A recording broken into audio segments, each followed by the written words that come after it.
In another video, we derived that the probability of having at least one collision, if you're inserting n keys or elements into a hash table that has an array of length m, is 1 minus the probability of having no collisions, which is 1 minus m minus 1 over m times m minus 2 over m times m minus 3 over m all the way through m minus n plus 1 over m. So we derived this equation, but what good is that? Well, let's take an example that we call the birthday paradox. So the birthday paradox is this fun party trick where if you have a large group of people, start asking people when their birthday is, and there's actually a pretty good chance that fairly quickly you'll have two people that have the same exact birthday. If you have a large classroom setting like at UC San Diego, it's almost guaranteed to happen. So let's take a look at what the birthday paradox actually means in the context of hash tables. Well, the year, a calendar year, has 365 days. So that means that we can think of it as a hash table that has 365 slots in its backing array, and n is the number of people from whom we're asking their birthday.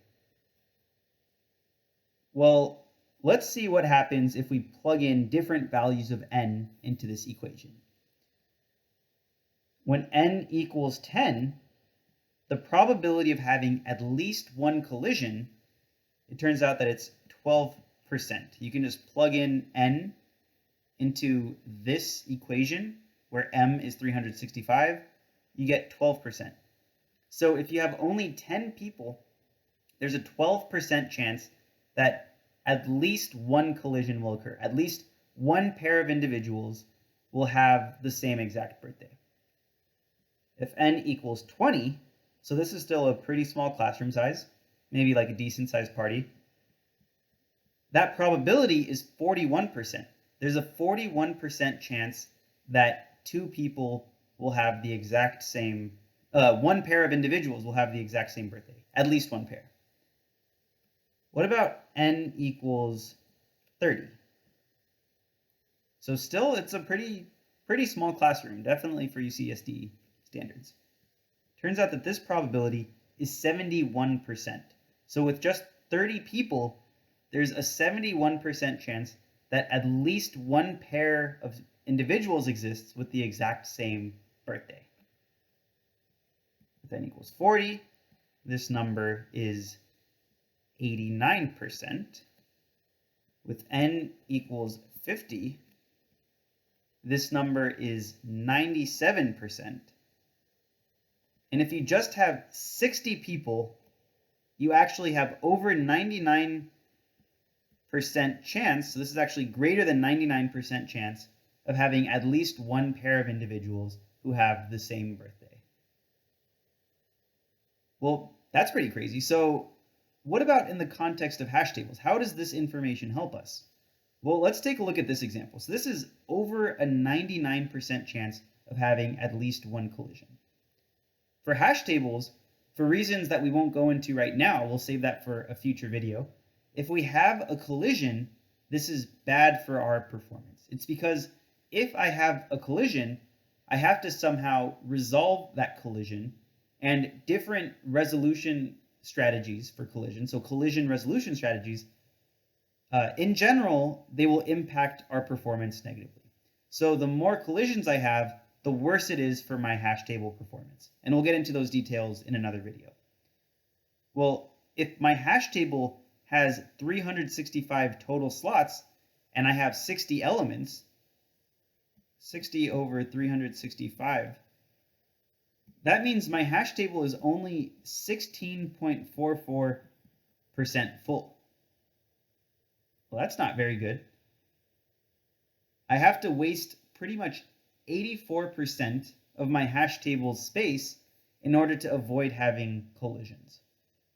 We saw that if we had a hash table with 365 slots, that even if I only added 60 people to it, we would have almost a 99, we would have over a 99% chance of having at least one collision.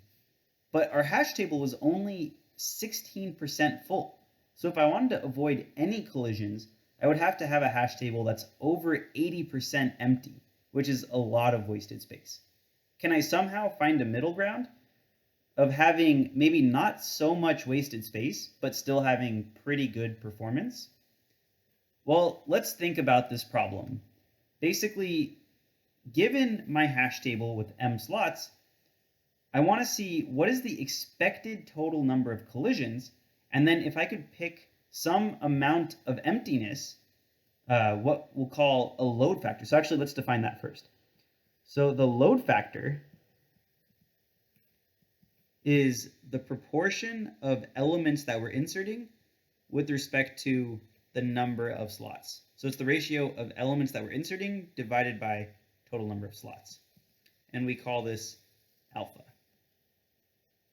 So if load factor is 0, we would have essentially no collisions. If load factor is 1, we're guaranteed to have collisions. So as load factor increases, we will have more and more and more expected total number of collisions. Let's actually derive that formula. So the expected total number of collisions, let's think about this. Let's imagine each of these slots. Let's say I'm just throwing elements randomly into each slot.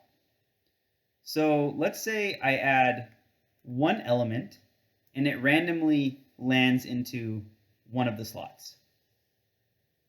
The remaining n-1 elements will have the probability 1 over m of landing in this exact same slot, right? Because I have m total slots, each of them are equally probable.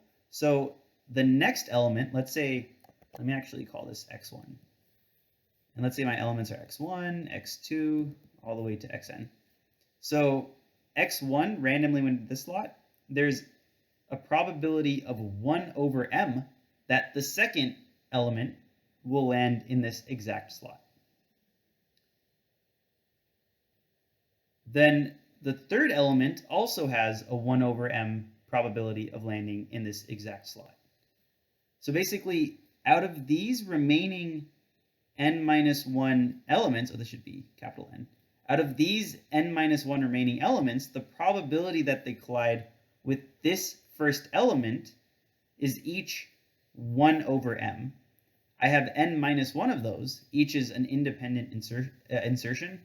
So the expected number of collisions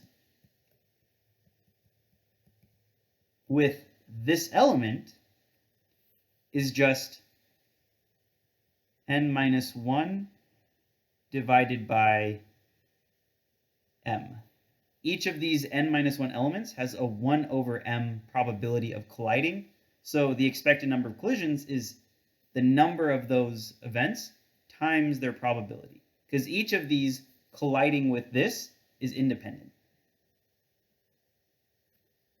What about if I insert the second element? Let's say x2 happens to go into this slot. Now I've inserted x2. Now, in the remaining n-2 elements, what is the expected number of collisions with the second element? Well, out of my remaining n-2 elements, each of them has a 1 over m probability of landing in this exact slot. So it's just n-2 over m. If we want one collision on average, so we want an expected number of one collision, basically I would want, so the expected total number of collisions actually is the sum from I equals 1 to n-1 of I over m, which is n times n-1 over m. Let's just finish this thought first. So the expected total number of collisions is just this. It's the expected number of collisions with the first one plus the expected number of collisions with the second one plus the expected number of collisions with the third one, etc., which is this sum. And that sum evaluates to n times n minus 1 over m. Oh, over 2m, sorry, 2m. Because we could pull out the 1 over m, then we get the sum of the numbers between 1 and n minus 1, which is n minus 1 over m. Okay, so this is the expected total number of collisions. Well, what if I want to have, on average, one collision? That would mean a constant time average case time complexity.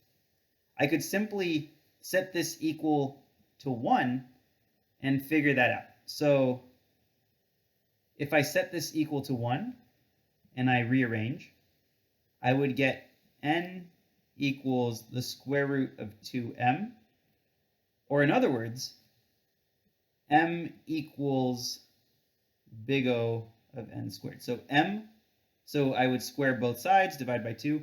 M is big O of n squared if I want exactly one collision in expectation. That means that if I want to store n elements, I would need roughly n squared slots in my array, which is way, way, way too much. So how can we find a compromise? How can I pick a better scenario than this? Well, maybe having exactly one collision in expectation is a little too strict. Maybe I'm okay with 2 collisions. Maybe I'm okay with 3 collisions. Who knows?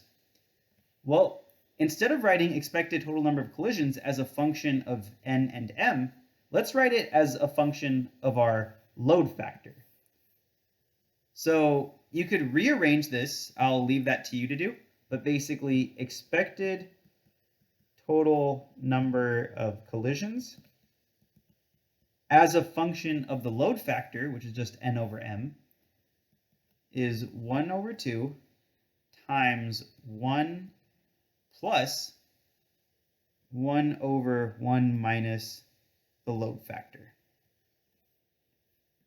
So this is the expected total number of collisions as a function of load factor. Okay, so what we could do then is plot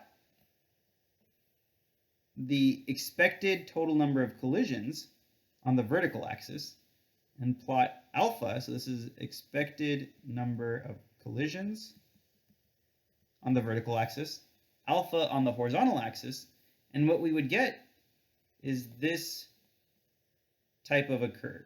That's close to 0, so it's actually 0 at alpha equals 0, or is it 0? Let's plug it in. So 1 plus 1, so it would actually be, either way, it would be small when alpha equals 0, and as alpha grows towards a load factor of 1, this value grows.